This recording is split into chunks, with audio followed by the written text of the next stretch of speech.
से क्या किया था। चलो जी, good evening all of you.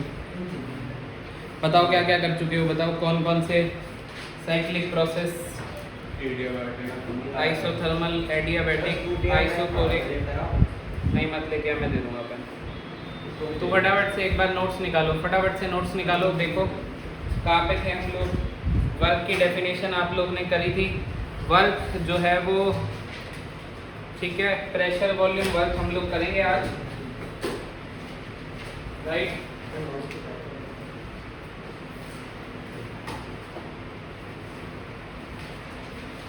Work का फॉर्मूला बनाएंगे अभी और ज़्यादातर वही अप्लाई करेंगे। वर्क की काफ़ी सारी बातें बाद में भी करेंगे, आज जो मोटी मोटी बातें करनी है उसको देख लेते हैं एक बार, ठीक है। पहले मुझे एक बात बताओ, अगर work done by the system आ जाए तो पेन मिला तुझे? बाय द सिस्टम नेगेटिव बताना। एक सेकंड तो बस, ले हुए पेन पकड़ जल्दी, टाइम मत वेस्ट करो।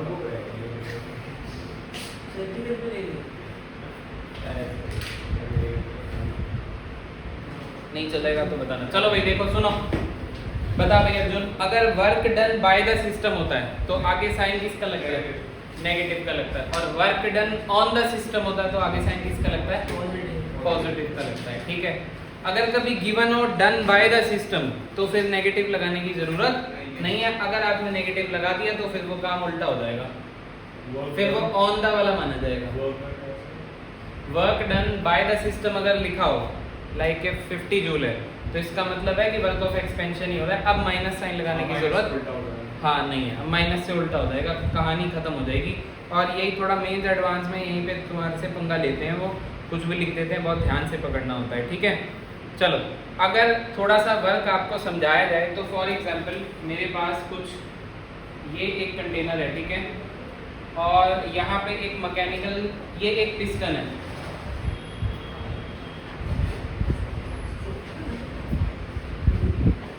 ये क्या बेटा? एक पिस्टन। आगे तुम सुनो, और इस पिस्टन को रोकने के लिए बेटा अलग अलग बैठ जाना, ठीक है, अपने आप ही। और इस पिस्टन को रोकने के लिए यहाँ पे मैकेनिकल स्टॉप लगा दिए गए हैं। क्या लगा दिए गए बेटा? Mechanical stop. पिस्टन को रोकने के लिए मैकेनिकल स्टॉप लगा दिए गए, राइट। अब अंदर एक गैस भर दी गई है और बोला गया है, देखो बाहर वाला जो प्रेशर होता है, बाहर वाला प्रेशर, उसको क्या कहते हैं? P external. और जो अंदर वाला प्रेशर होता है उसको क्या कहते हैं बेटा? P internal. और ये माना गया कि पी इंटरनल ज्यादा होगा किससे? पी एक्सटर्नल से। अगर पी इंटरनल ज्यादा है मतलब ये गैस प्रेशर ज्यादा लगा रही है, तभी तो यहाँ पे ये मैकेनिकल स्टॉप लगाए गए हैं इस पिस्टन को रोकने के लिए, वरना तो ये पिस्टन ऊपर चला जाएगा। अरे बोलो यस और नो। अब मैंने क्या किया, वर्क को समझ रहे हैं हम, किसको समझ रहे हैं? वर्क को समझ रहे हैं। अंदर एक गैस भरी हुई है जिसका प्रेशर है पी इंटरनल, वो ज्यादा है किससे? एटमॉस्फेरिक प्रेशर से, जो बाहर से एटमॉस्फेयर लगा रहा है। अब क्या होगा कि यहाँ पे मैंने मैकेनिकल स्टॉप लगा के एक बार को रोक रखा था, ठीक है। अब जब स्टॉप हटा दिए, स्टॉप्स आर विथड्रॉन,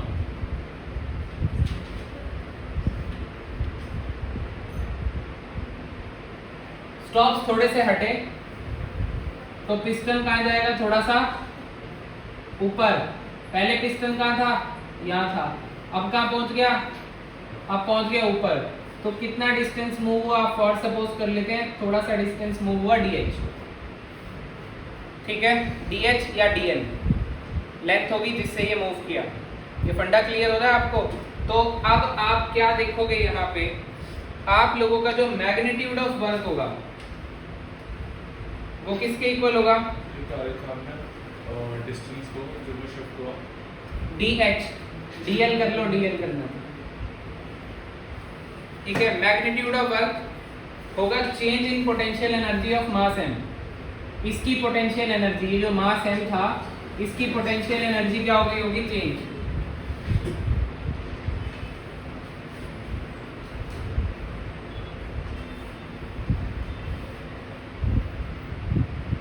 ठीक है, तो वो क्या होगा आप लोग का? m इंटू जी इंटू डी एच। ठीक है भाई, आप ऐसे समझ लो, ये पिस्टन ऊपर हुआ है, यहाँ पे इसकी पोटेंशियल एनर्जी में चेंज आया होगा क्योंकि अंदर वाली गैस ज़्यादा थी, प्रेशर उसका ज़्यादा था और बाहर का कम था। तो ये थोड़ी हाइट मिलेगी कि नहीं मिलेगी, पहले ये बता दो। थोड़ी हाइट मिल जाएगी और हाइट की वजह से पोटेंशियल एनर्जी चेंज हो जाएगी। वो फोर्स सपोज कर लो कि इतनी चेंज हो रही है। ये फंडा क्लियर हुआ? अब क्या करोगे, ध्यान से सुनते रहना। देखो काम तो आपको केवल फॉर्मूले का पड़ेगा, पर थोड़ा थोड़ा सा हल्का हल्का समझ में आता रहे तो ज़्यादा बढ़िया है। एरिया से डिवाइड कर दिया और एरिया से मल्टीप्लाई कर दिया। कर सकता हूँ ना मैं, एरिया से डिवाइड और एरिया से मल्टीप्लाई, और ये चीज़ क्या बन जाएगी आप लोगों की एक्सटर्नल प्रेशर। क्या बन जाएगा? External pressure. प्रेशर क्या होता है? Force upon area. फोर्स क्या होती है? Mass into acceleration. ऊपर नीचे हो रहा है तो एक्सेलरेशन ड्यू टू ग्रेविटी वाली बात हो गई बस, और क्या होगा? कुछ क्लियर हो रहा है आपको? एरिया इनटू लेंथ क्या होती है? वॉल्यूम होती है। एरिया इनटू लेंथ क्या होती है बेटा?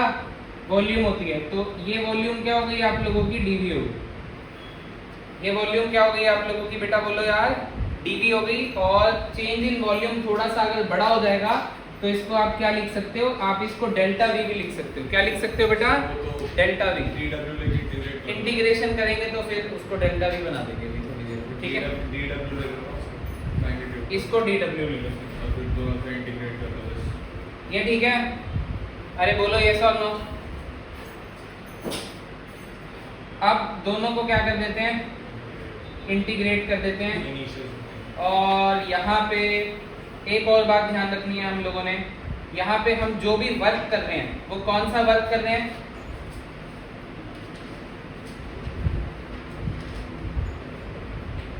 वर्क ऑफ एक्सपेंशन कर रहे हैं। बेटा वर्क कौन से वाला कर रहे हो?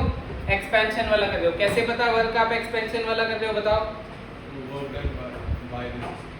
Work done by the system कर रहे हो, ठीक है? Work done by the system हो रहा है। कैसे पता लग रहा है work done by the system हो रहा है? क्योंकि ये ऊपर उठा है।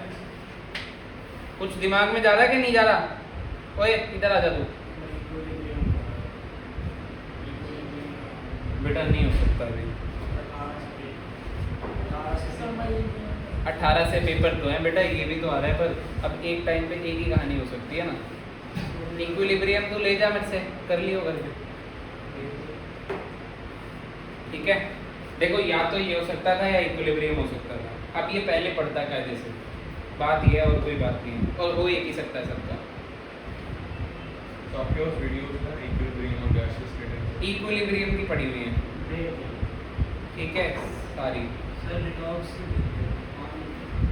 अभी लेके जाइए, ठीक है? चलो इसको देखो। तो कॉपी क्यों नहीं निकाल के बैठा हुआ? एक्सटर्नल प्रेशर तो कांस्टेंट रहेगा ना?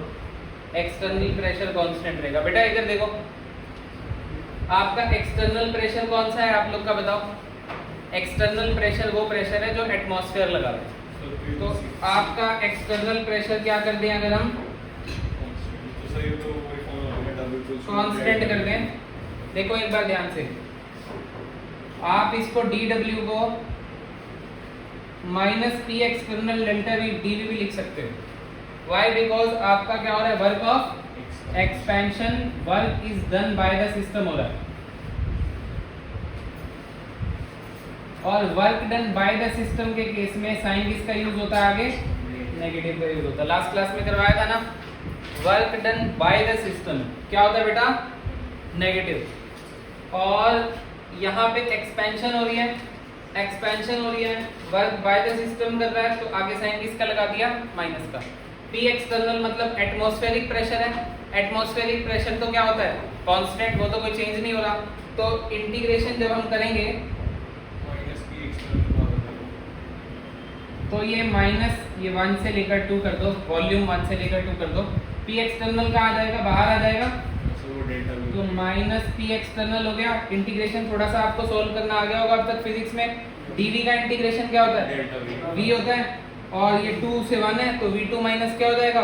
V1 हो जाएगा, तो ये सीधा क्या बन जाएगा डेल्टा V, तो वर्क। और अच्छा इसका इंटीग्रेशन जब आप करोगे तो इसको W लिख देना, तो ये क्या हो जाएगा minus P external delta V। क्या आपको ये बात समझ में आई है? आप बस एक फॉर्मूला याद कर लो वर्क का।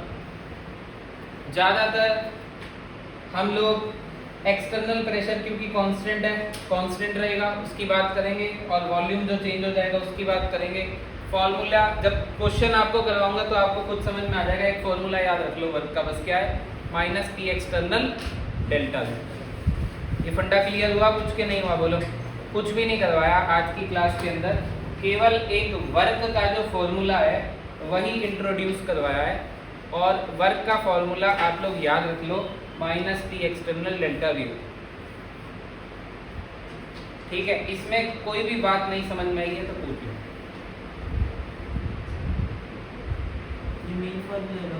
ये वर्क का एक फॉर्मूला आप याद कर लो बस। ठीक है, करो नोट करो, जल्दी से आगे बढ़ रहे हैं। चलो देखो, इसके बाद कुछ पॉइंट्स हैं इसके अंदर। नोट हो गया इतना? अब 1 मिनट, पहले बैठा हुआ था।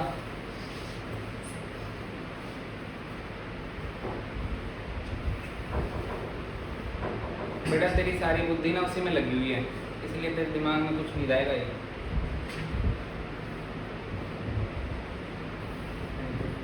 ये हटा दूं मैं?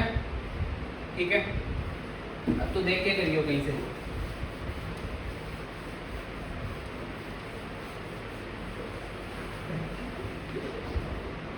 ठीक है, बाकियों का तो नोट हो गया था ना? चलो देखो, वर्क क्या हो गया बेटा आप लोग का, बताओ एक बार। हाँ, minus P external delta V। ये फॉर्मूला सीख लिया आप लोगों ने एक वर्क का। ठीक है, पर ये work done by the system है, और वर्क कौन से वाला हो रहा है? एक्सपेंशन वाला वर्क हो रहा है। बस ये 2 बातें। ठीक है, अब आपको ये बताना है कि वर्क कब कब 0 होगा। Work will be 0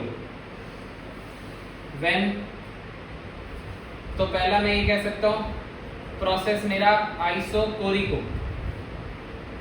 isochoric process अगर दिया है तो क्या मतलब आइसोकोरिक प्रोसेस का? क्या 0 होता है आइसोकोरिक में?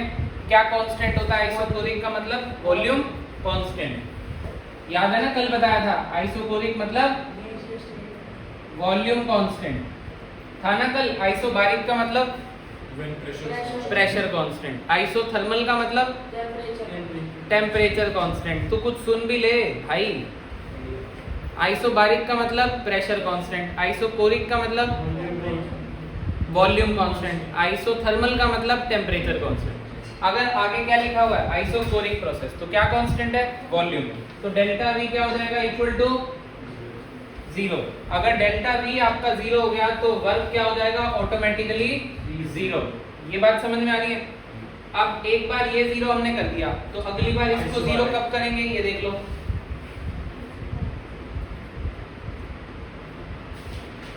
सुनो मेरी बात ध्यान से सुनना। अगर आपको इस तरीके से लिखा हो आइसोबारिक, तो चलो ठीक है। अगर आपको इस तरीके से लिखा हुआ आ जाए कि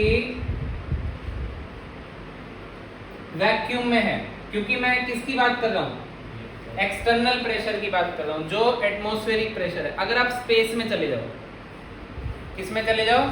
स्पेस में चले जाओ, तो वहां पे क्या है? वैक्यूम है।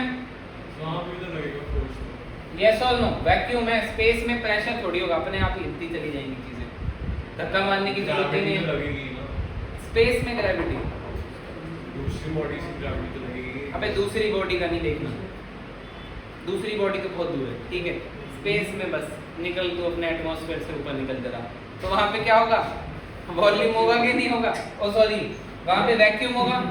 और वैक्यूम अगर होगा तो स्पेस में क्या होता है? एक्सटर्नल प्रेशर, एटमॉस्फेरिक प्रेशर खत्म हो गया, तो एक्सटर्नल प्रेशर कितना हो गया बेटा? 0। तो याद रखना, अगर क्या वर्ड आ जाए? वैक्यूम या इवैक्यूएटेड ट्यूब आ जाए, कभी क्वेश्चन के अंदर आ जाए इवैक्यूएटेड ट्यूब, उसके अंदर प्रेशर का इफेक्ट क्या कर रखा होता है? 0। अगर एक्सटर्नल प्रेशर क्या होगा? एक्सटर्नल प्रेशर की बात हो रही है। ठीक है, सिस्टम के अंदर के प्रेशर की बात नहीं हो रही। आप ये देख लो, ध्यान से देख लेना, फॉर्मूले के अंदर इंटरनल प्रेशर की अभी तक बात हम लोगों ने नहीं करी है, क्योंकि जो भी गैस वैस भरेंगे हम वो इंटरनल अंदर होगी वो, और उसके प्रेशर की बात नहीं हो रही है। प्रेशर किसकी बात हो रही है? जो एक्सटर्नल है, जो बाहर से लग रहा है। इसीलिए मैंने वैक्यूम की बात करी है। अब अगर वैक्यूम की बात करिए तो एक्सटर्नल प्रेशर क्या हो गया? 0, देयरफॉर वर्क डन इस केस में भी क्या हो जाएगा? 0। चलो नोट करो फटाफट से। ठीक है, एक और वर्ड लिखा हुआ आ सकता है इसमें वैक्यूम की जगह पे, फ्री एक्सपेंशन।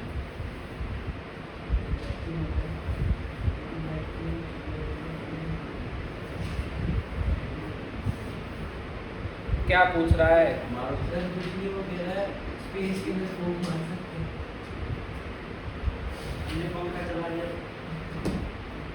बेटा इतना टाइम है नहीं मजाक करने का, पेपर तुम्हारे सिर पे है, आगे बढ़ते रहो बस। ये चैप्टर तो बहुत है अभी, ये तो बहुत है, इसीलिए मैं कह रहा हूँ। और तुम ये देख लो, हर एक क्लास की बात बहुत इंपॉर्टेंट है। अब ये भी बहुत जगह लग जाएगा फ्री एक्सपेंशन वर्ड। जैसे ही फ्री एक्सपेंशन वर्ड लग गया, वैसे ही क्या सोचना है? एक्सटर्नल प्रेशर 0 होते ही क्या सोचना है? वर्क डन 0, क्योंकि बाकियों के फॉर्मूले में W मिलेगा आपको। तो आपका अल्टीमेटली फ्री एक्सपेंशन सुनते ही वर्क डन क्या हो जाएगा? 0। ठीक है, नोट करते चलो बस, तुम आगे आगे की आगे बढ़ते रहेंगे। चलो अगली हेडिंग बना लो, heat.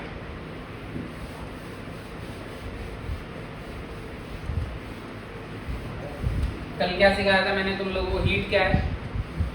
Mode of transfer of energy. Heat को रिप्रेजेंट करेंगे छोटे क्यू से, या कभी कभी रिप्रेजेंट कर देंगे बेटा बड़े क्यू से। हीट को किससे किससे रिप्रेजेंट करोगे बेटा? या तो छोटे क्यू से, या कभी कभी किससे रिप्रेजेंट कर दोगे? बड़े क्यू से। साथ साथ लिखो, बोल रहा हूँ। It flows between system and surrounding.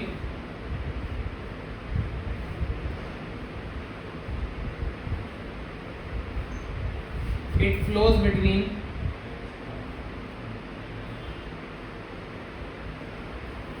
system and surrounding by the virtue of temperature difference.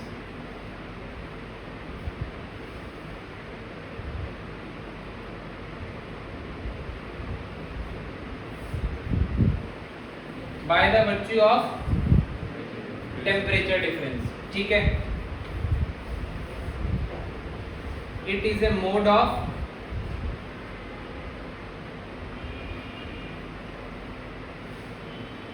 transfer of energy.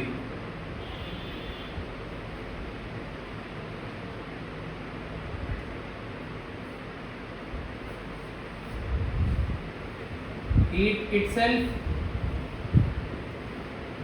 is not energy. ठीक है, देन साइन कन्वेंशन की बात करेंगे।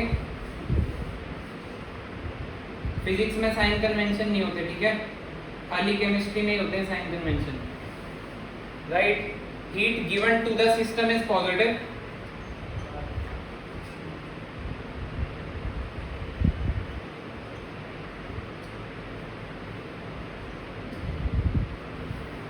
and heat given from the system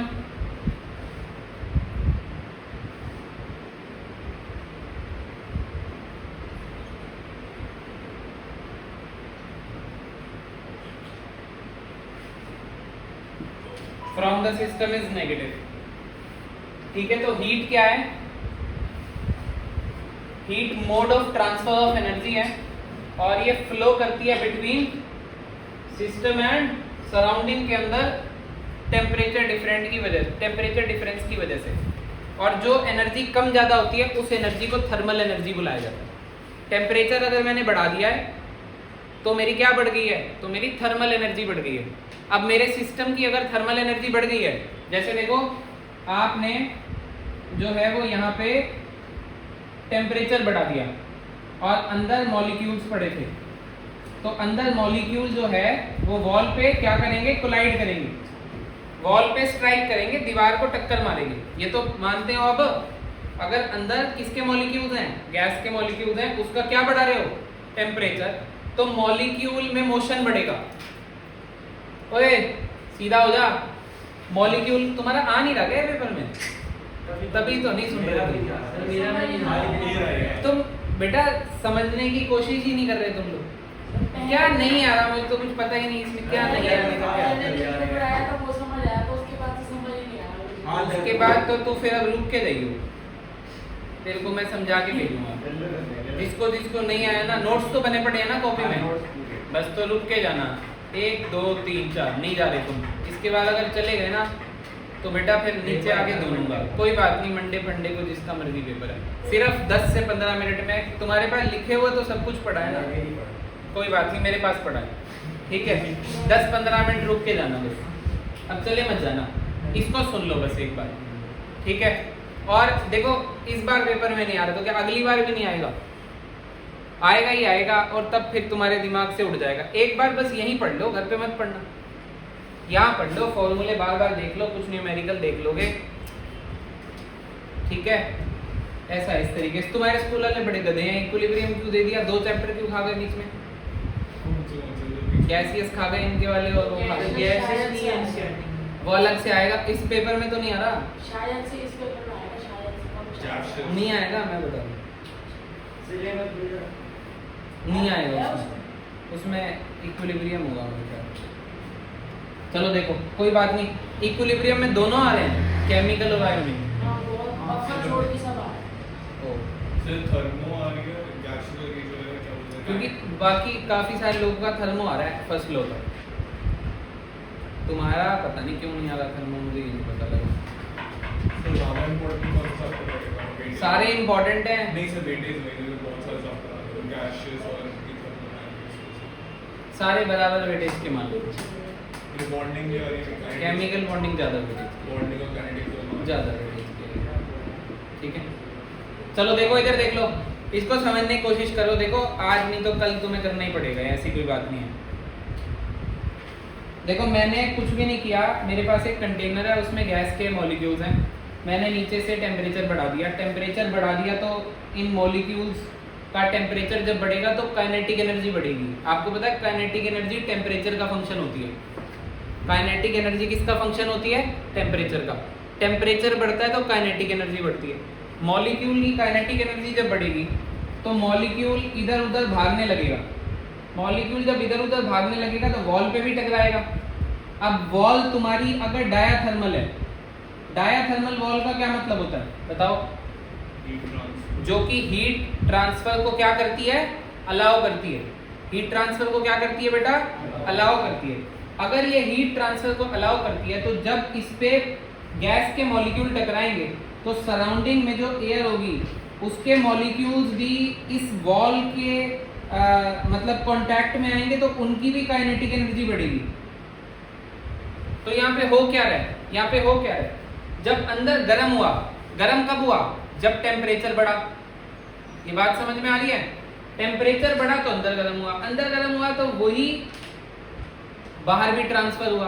तो ये जो एनर्जी का जो मोड ऑफ ट्रांसफर है ये तो हीट है, पर जो एनर्जी है वो थर्मल एनर्जी है।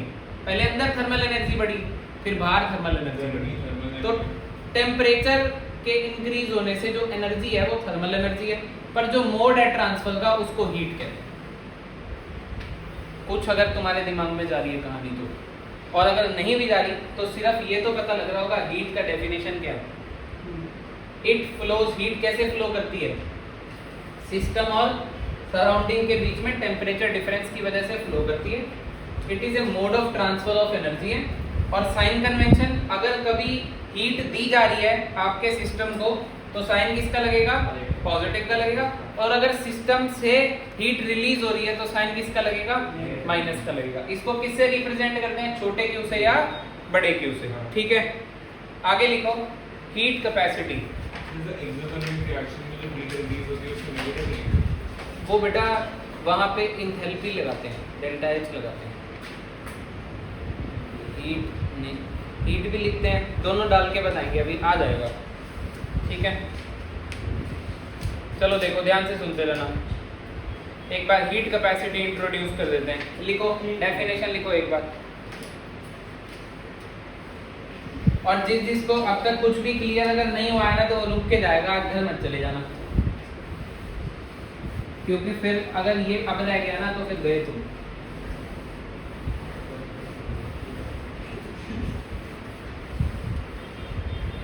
तुम्हारा 18 को पेपर है ना? 18 से शुरू है। और तेरे मेरे मंडे ये मंडे से चालू है। तेरा मंडे को फिजिक्स का पेपर है, ये मंडे को। मेरा 20 को है तो एक काम करेंगे, हो जाएगा आज ही अबे रुक दे, 5-10 मिनट रुक जाइए, ठीक है। तुम्हारा रिवीजन का सिस्टम बनाते हैं, कुछ कोई बात नहीं, ठीक है। 5-7-10 दिन जो भी अगर मिलते हैं हमको तो रिवीजन का प्लान करते हैं। इसको आज तो सुनो एक बार फिलहाल तो, ठीक है। फर्स्ट लॉ तक बहुत बड़ा है नहीं नहीं, फर्स्ट लॉ तक जल्दी पहुंच जाएंगे, कोई दिक्कत नहीं है, ठीक है। फर्स्ट लॉ के बाद कितना बड़ा है है यार, ये चैप्टर है नहीं मेरे तो पूरे तेरा पढ़ा है। करते हैं, कुछ करेंगे इलाज, दिक्कत मत लो। चलो बालकों, हीट कैपेसिटी लिखो, डेफिनेशन लिखो, लिखवा रहा हूँ। Heat capacity of a system is defined as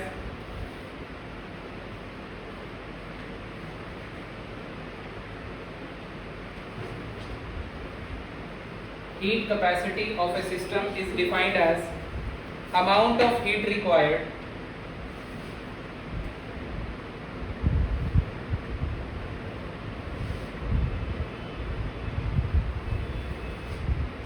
to raise the temperature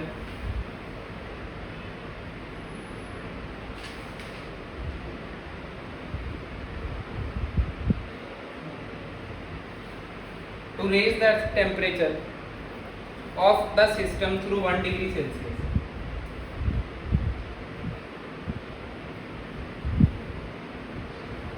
by 1 degree Celsius ठीक है, through भी मान by थ्रू 1 डिग्री सेल्सियस।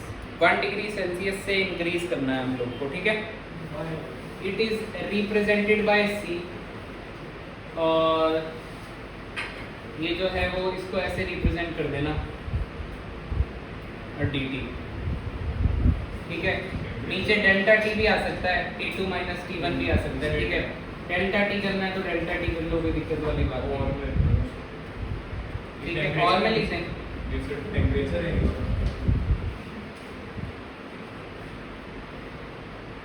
नीचे टेम्परेचर है बेटा T2 माइनस T1, ठीक है। हीट कैपेसिटी नाम से समझ में आ रहा होगा, ऊपर क्या लिखा हुआ है, कैपेसिटी लिखा हुआ है। Of a system is defined as the amount of heat required to raise the temperature of the system through 1 degree Celsius. Definition पढ़ के क्लियर हो गया। इसकी ना 3 डेफिनेशन है। आगे लिखो स्पेसिफिक हीट कैपेसिटी।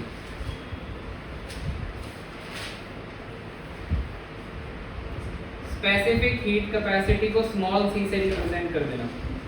इसमें लिखो, इसमें लिखो सर सी तो सेम ही होता है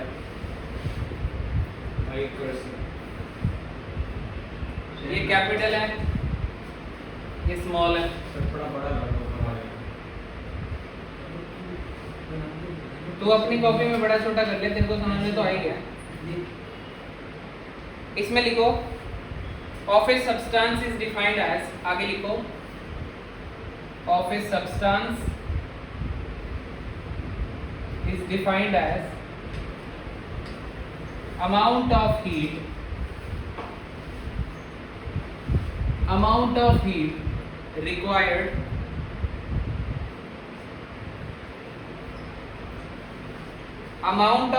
required to raise the temperature of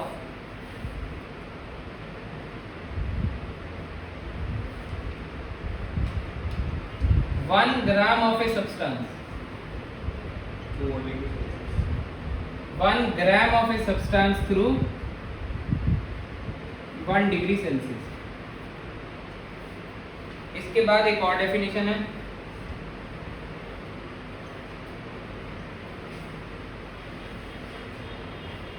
molar heat capacity की Cm से रिप्रेजेंट होगा वो। यहाँ तक पहुंच गए थे, यहाँ तक नोट कर लिया था। लिखो आगे, लिखो मोलर हीट कैपेसिटी Cm लिख देना। इसमें लिखो of a substance is defined as, of a substance is defined as sir आप यार रोज amount of heat required of a substance is defined as amount of heat required to raise the temperature 1 mole. to raise the temperature of amount of heat required to raise the temperature of 1 mole of the substance through 1 degree Celsius.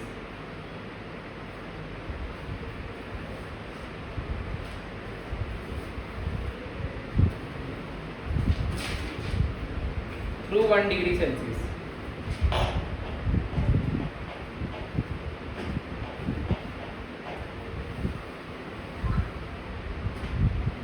ठीक है, ये फंडा clear हुआ।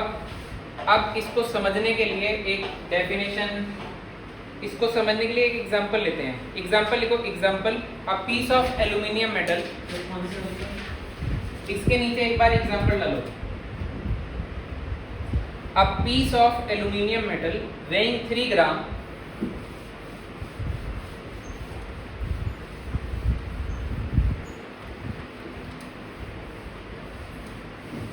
A piece of aluminium metal weighing 3 gram requires 5.4 joule of heat. 5.4 joule of heat. पूरा लिखना तुमने। 5.4 joule of heat to raise the temperature from 298 Kelvin to 300 Kelvin. To raise the temperature from 298 Kelvin to 300 Kelvin full stop. अब इसमें heat capacity कैसे निकालोगे बताओ? Heat capacity formula क्या लिखवा है हीट कैपेसिटी का? Q by delta T. क्या है Q, क्या है? पढ़ के देखो, लाइन को पढ़ के देखो क्या लिखा हुआ है। 5.4 जूल ऑफ हीट रिक्वायर्ड है। 5.4 by 2 yes. Q by delta T था ना? अरे था कि नहीं था हीट कैपेसिटी? 2 केल्विन ही करना है इसमें तो। देखो ना, डिग्री सेल्सियस में नहीं करना। Delta T T2 minus T1 degree Celsius वाला भी कर लेंगे, यूनिट डिग्री सेल्सियस में आ जाएगी। बोला हीट कैपेसिटी में कि 1 डिग्री सेल्सियस बढ़ना चाहिए। 1 डिग्री सेल्सियस इसमें तो 2 केल्विन बढ़ना। जब डिफरेंस करोगे तो डिग्री सेल्सियस और केल्विन का सेम आएगा।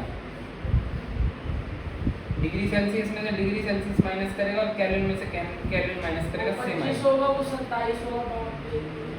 ठीक है, ये 25 डिग्री सेल्सियस होगा, ठीक है ना? और ये 2 और बढ़ा ले, 27 डिग्री सेल्सियस हो गया। तो 27 degree Celsius minus 25 degree Celsius तो भी 2 आएगा डिग्री सेल्सियस में।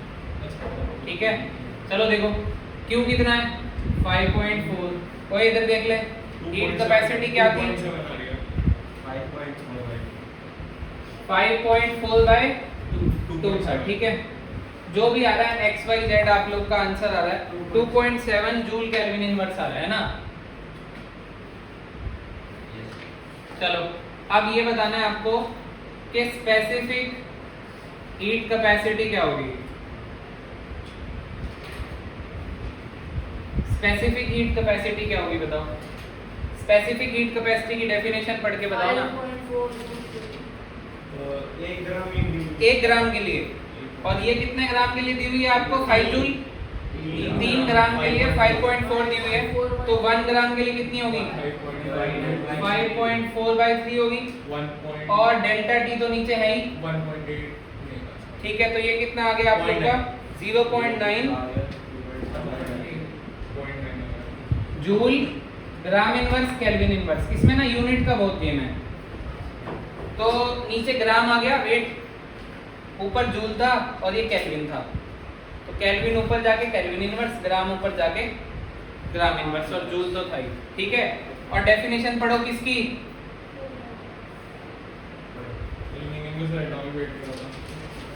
27। सुनो 1/9 क्या करोगे अब? मोल्स निकाल लो।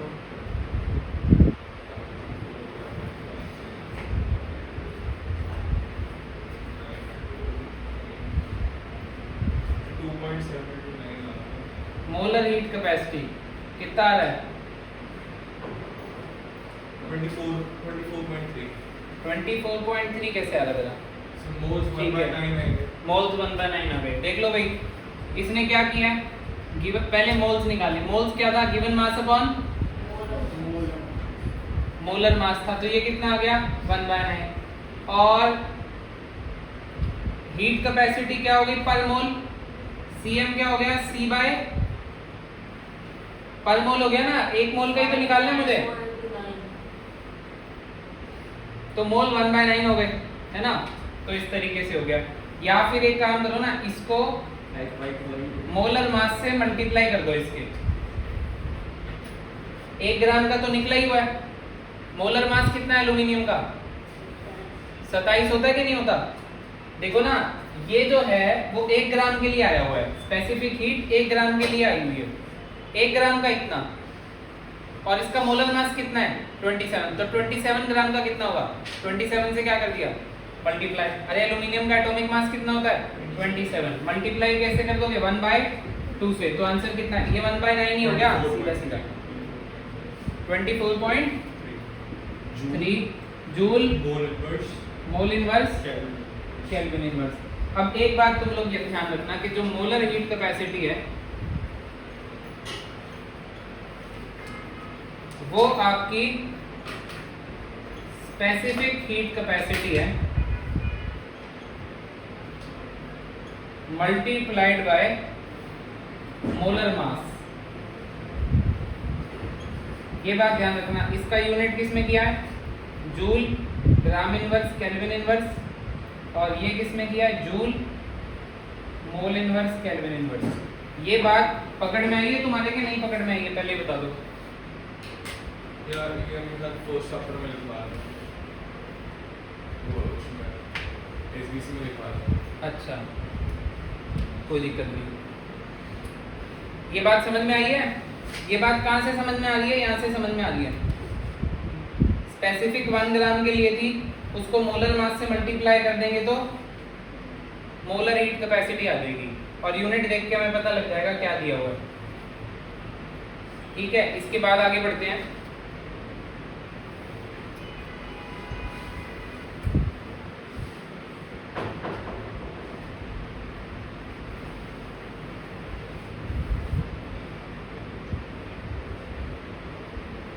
ठीक है, अब देखो, कभी भी आपको हीट कैपेसिटी निकालनी हो, heat required to raise the temperature of m gram of a substance.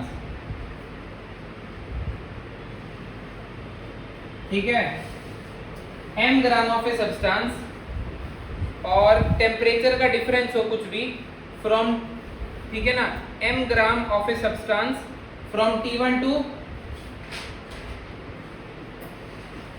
T2। तो क्या फॉर्मूला बनाओगे? इधर से बताओ, इसको यूज करो, इसको यूज करो। इधर देखो, हीट कितनी? ये 1 ग्राम का था। हीट रिक्वायर्ड जैसे देखो ना, Q/Δ देखो ये क्या निकाल रहे हैं हम लोग? Heat required.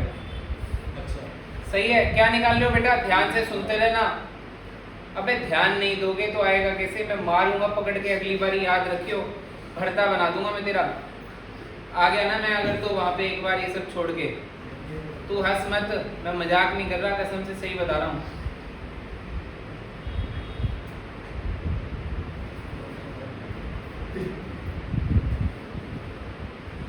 C is equal to क्या होता है? Q by delta T. Q क्या हो गया? Q क्या हो गया? Q निकालना है तो C इंटू डेल्टा टी। मेरे को यहाँ पे क्या निकालना है? Q निकालना है। और मैं क्या यूज करने जा रहा हूँ? मैं स्पेसिफिक हीट कैपेसिटी यूज करने वाला हूँ। इसको मैंने किससे रिप्रेजेंट किया था? स्मॉल c से रिप्रेजेंट किया था। ठीक है, C तो मैं C इंटू डेल्टा टी तो करूंगा ही करूंगा, C into delta into M. Into M भी करूंगा आगे, क्योंकि ये स्पेसिफिक 1 ग्राम के लिए थी। अगर मुझे m ग्राम का निकालना हो तो मैं m से क्या कर दूंगा, मल्टीप्लाई। तो ये फॉर्मूला बन गया एक Q का, Q is equal to MC delta T। और इसमें ये क्या यूज करी हुई है आप लोगों ने, स्पेसिफिक हीट कैपेसिटी। इस फॉर्मूले पे न्यूमेरिकल आएगा आपको स्कूल एग्जाम के अंदर मोस्ट लाइकली, ठीक है। दोबारा से देख लो, आपने हीट कैपेसिटी आज इंट्रोड्यूस कर ली है। हीट कैपेसिटी को C से रिप्रेजेंट किया था, जितनी हीट चाहिए T डिग्री से बढ़ाने के लिए वो हो गई हीट कैपेसिटी। एक फॉर्मूला ये हो गया। फिर 3 टाइप की हीट कैपेसिटी बता दी आपको, नॉर्मल वाली ये है, स्पेसिफिक मतलब 1 ग्राम के लिए, मतलब डिवाइड कर दिया है, ठीक है ना, उतने ही मास से। एक एग्जांपल लेकर के बताया था आपको एग्जैक्टली ये बात, ठीक है ना। और अगर m ग्राम की निकालनी पड़ जाए तो क्या किससे मल्टीप्लाई कर देंगे, m से मल्टीप्लाई कर देंगे। अगर ये हमने स्पेसिफिक हीट कैपेसिटी ली है, ये 1 ग्राम की है, m ग्राम के लिए निकालनी पड़ जाए तो m से क्या कर देंगे, मल्टीप्लाई। और टेम्परेचर डिफरेंस तो हम T2 माइनस T1 यहाँ पे कर ही देंगे, तो MC डेल्टा T हो गई, ठीक है। बढ़े आगे बढ़े, के क्वेश्चन करोगे एक आधा पहले। क्वेश्चन में कहानी बहुत ज़्यादा यूज हो रही है अभी, एक बार रुको, एक बार पहले थोड़ी और कहानी करवा दें, पहले तुम्हारा दिमाग पूरा घूम जाए, उसके बाद ही कुछ कहानी करेंगे।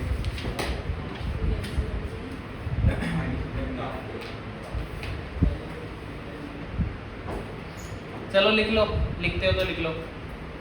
Calculate the energy needed, question लिखो एक।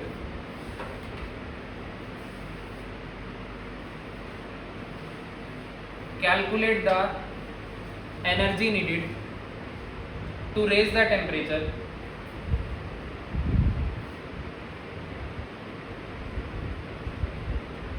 of 10 gram of iron,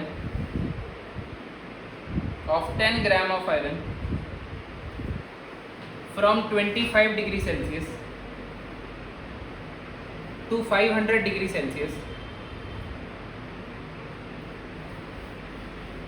if specific heat capacity of iron is, if specific heat capacity of iron is 0.45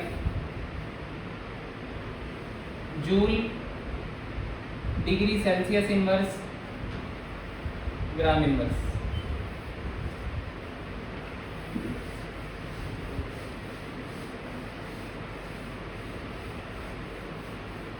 तो 45 को स्क्वायर,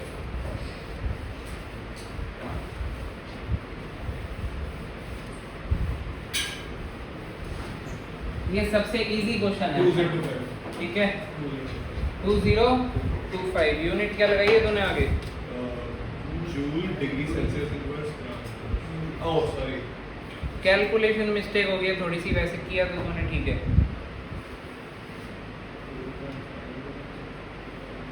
क्या किया बता चल। सही है, 2137.5 जूल आ रहा है, ठीक है। एनर्जी नीडेड में तो जूल में ही आएगा ना। एसआई यूनिट, एसआई यूनिट क्या होगी बेटा इसकी, जूल हो गई, ठीक है। हीट की एसआई यूनिट क्या हो जाएगी, जूल हो जाएगी, तो जूल में आंसर देना आपने। क्यू का क्या फॉर्मूला है, एनर्जी नीडेड क्या हो गई, क्यू हो गई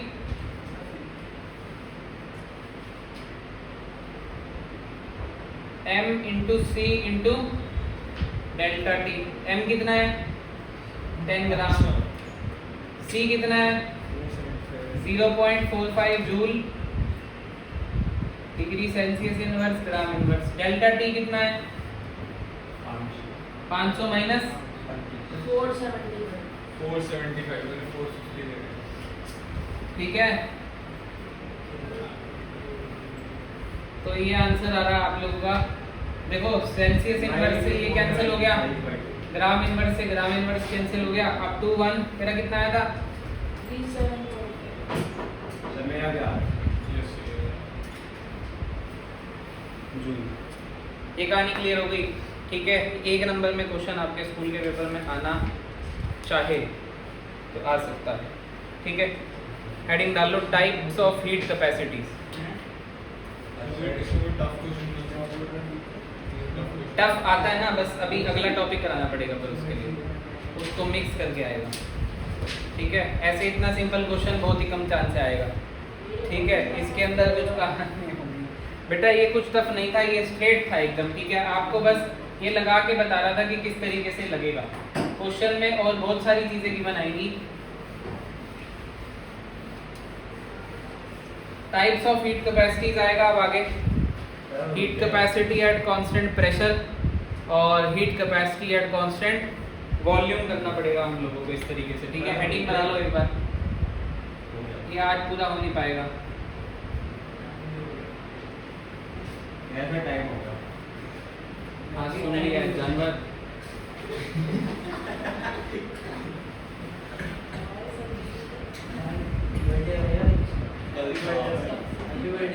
कल था। समीर का बर्थडे था कल। Yes,